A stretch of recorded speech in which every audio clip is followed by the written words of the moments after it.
We want to psychologically figure out how to manipulate you as fast as possible and then give you back that dopamine hit. We did that brilliantly at Facebook. Instagram has done it, WhatsApp has done it, Snapchat has done it, Twitter has done it.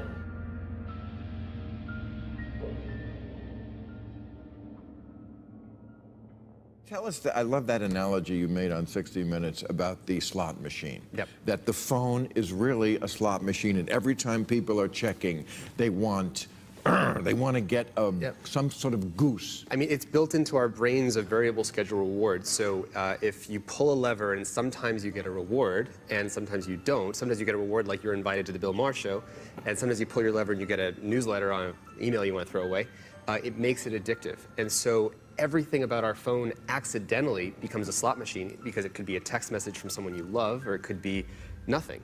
But the more frequently it buzzes, the more it conditions us to check more. And so it's obviously leading to these kind of addictive problems that everybody feels. Right. If the thought process that went into building these applications, Facebook being the first of them to really understand it, that thought process was all about how do we consume as much of your time and conscious attention as possible.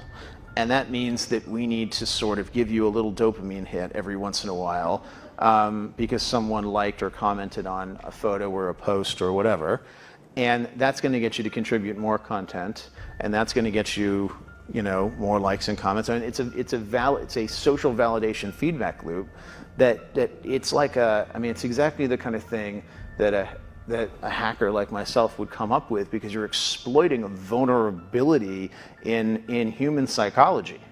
And I think that the inventors, creators, and it's me, it's Mark, it's the Kevin Systrom at Instagram, it's all of these people, understood this consciously, and we did it anyway.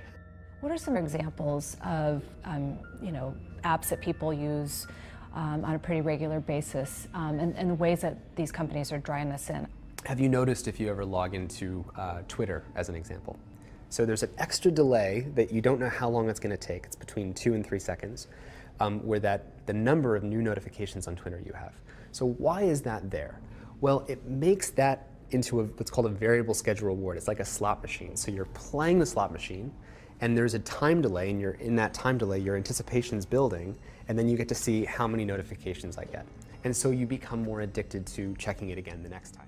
That's your real point, is that these companies, and that's what I was saying in this essay a couple of weeks ago, is that companies, just like the tobacco companies, just like food companies, it's not enough that we just like the product. We have to be addicted to it, right. And that is something kind of evil. Well, and the reason, though, that this we need you to use it as much as possible thing comes from is because of the attention economy. There's only so much attention. The attention economy, right. Because when information gets abundant, the only thing that's left is attention gets scarce, because there's only our lives to fit it inside of. So then it becomes hyper-competitive.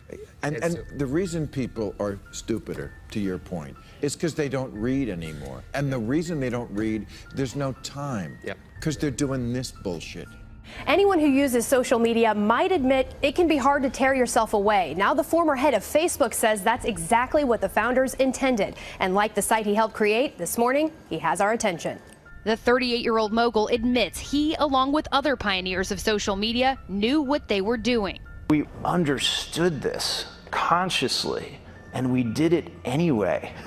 Facebook estimates its more than 2 billion users spend about 50 minutes per day on its apps, including Instagram and Messenger. It literally changes your relationship with society, with each other. While the medical community has yet to classify social media as addictive like alcohol or gambling, one recent study found that participants who appeared to use social media most compulsively showed changes in the part of the brain that controls impulse. Turn it off. That's what I would say. It's hard for young people now because they're hooked. They're addicted.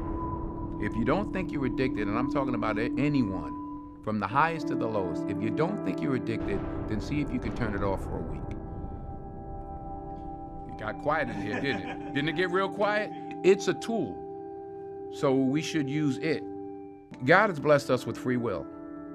Now it's free will magnified, free will on steroids. You're free to go in any direction you want. It will allow you, and it's not the enemy. It's just it's just a reflection of our own free will. You know? And we all want to be liked. But now we want to be liked by 16 million. And will now some of us do anything to be liked. We used to do anything to be liked, but it was by the person in front of you. Now it's to be liked by 16 million people that you don't know.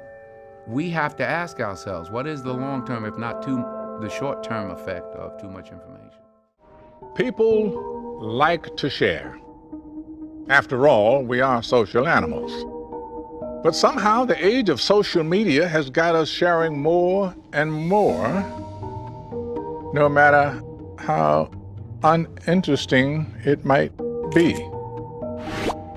Even though we know every post gives marketers more and more information about us.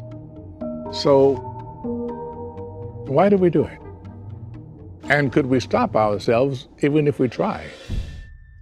We have created tools that are ripping apart the social fabric of how society works. That is truly where we are. And I would encourage all of you, as the future leaders of the world, to really internalize how important this is.